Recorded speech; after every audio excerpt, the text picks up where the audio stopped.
Assalamualaikum warahmatullahi wabarakatuh. Waalaikumsalam warahmatullahi wabarakatuh. Kelompok kami terdiri dari Ahmad Farisi, Akmal Maulana, Anton, Muhammad Fahroji, dan Nurani Oktavia. Kali ini kelompok kami akan membahas tentang pemanfaatan public cloud untuk web server ABC.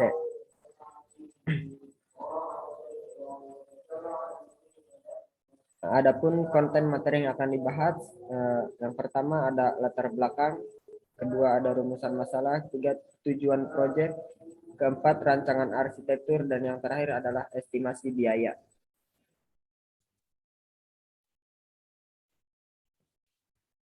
Latar belakang dari pemilihan public cloud itu ada 6 hal, yaitu low maintenance, scalability, security, availability, flexibility, dan best pricing. Untuk low maintenance, dengan menggunakan public cloud, kita tidak perlu untuk memikirkan hal-hal terkait infrastruktur, karena itu sudah menjadi tanggung jawab dari penyedia layanan cloud. Untuk scalability, service yang kita gunakan di cloud itu bisa kita gunakan sesuai dengan kebutuhan kita. Misalnya hard disk-nya harus nambah, memorinya harus nambah, itu bisa kita lakukan on the fly tanpa perlu harus melakukan pembelian hardware terlebih dahulu, melakukan downtime untuk menambahkan hardware. Jadi secara service akan scalable. Untuk security, public cloud sudah menambahkan firewall pada layanan-layanan mereka. Ada application firewall dan ada security firewall. Hal ini akan menambah keamanan untuk layanan kita. Kemudian untuk availability, karena cloud itu sendiri berada di banyak data center di banyak negara, jadi secara service akan availability dapat dijaga, karena bila ada salah satu service di salah satu data center terkena disaster, misalnya seperti yang kemarin di Abji kebakaran, secara service akan pindah ke data center di negara lain. Mungkin yang terdekat di Indonesia seperti dari Singapura atau dari Malaysia. Kemudian secara flexibility, service ini bisa kita tambahkan dan kita kurangi sesuai kebutuhan kita. Kemudian base pricing ini akan relatif terhadap kebutuhan kita. Semakin critical service itu terhadap bisnis kita, layanan ini akan menjadi terasa murah karena bisnisnya akan membawa layanan yang harganya jauh lebih tinggi dibanding harga service kita untuk beli service di public cloud.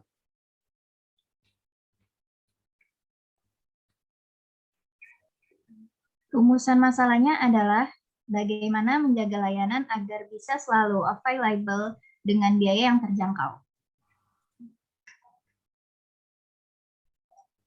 Tujuan proyek yang pertama, menekan anggaran karyawan dan infra. Dengan public cloud, perusahaan hanya perlu mengeluarkan biaya untuk layanan cloud.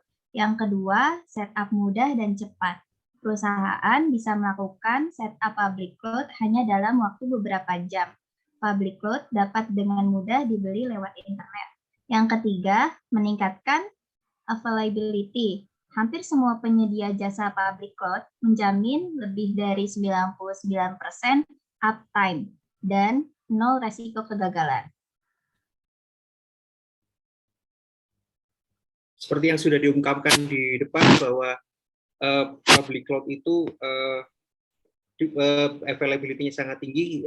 Ini bisa kita lihat dari availability zone pada contoh yang berikut.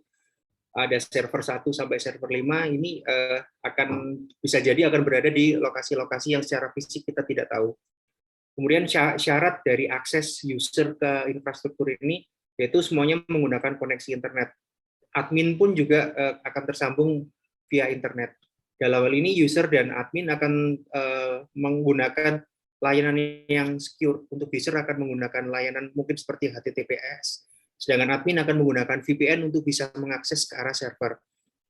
Di samping soal keamanan dan availability, public cloud ini juga menyediakan load balancer yang nantinya akan membagi akses itu ke beberapa server yang ada di dalamnya. Baik, untuk komponen service yang digunakan di public cloud ini yaitu pertama EC2. Untuk EC2 sendiri itu adalah layanan web yang memberikan kapasitas komputasi yang aman dan berukuran fleksibel di cloud. Amazon EC2 dirancang untuk membuat komputasi cloud berskala web lebih mudah bagi pengembang. Lalu selanjutnya ada RDS, yaitu kepanjangan dari Amazon Relational Database Service, adalah kumpulan layanan yang terkelola yang mempermudah penyimpanan, pengoperasian, pengskalaan database di cloud.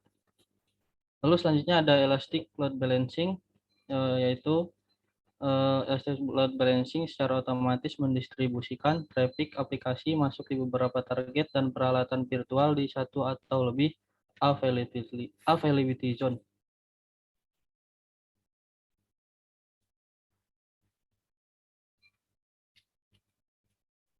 Maaf Mas, masih di mute.